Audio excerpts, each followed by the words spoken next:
Sir খাজনা কয় বছরের? 3 বছরে। 3 বছরের খাজনা?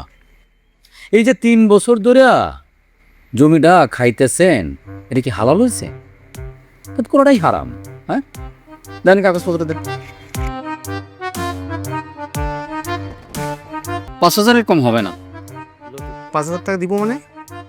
সরকারি হিসেবে তো 700 থেকে 800 টাকা আসে। আচ্ছা, তাহলে এখানে আসছেন কেন? সরকারের কাছেই যান। সরকারের কাছে যাবো কেন? সরকার বেতন দিয়ে আপনাদেরকে রাখছে কিসের জন্য?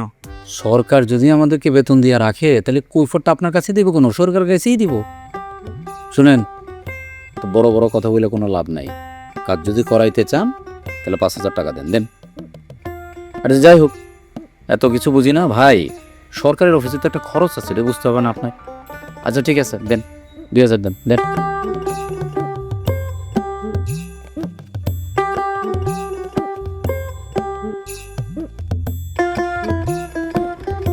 যান,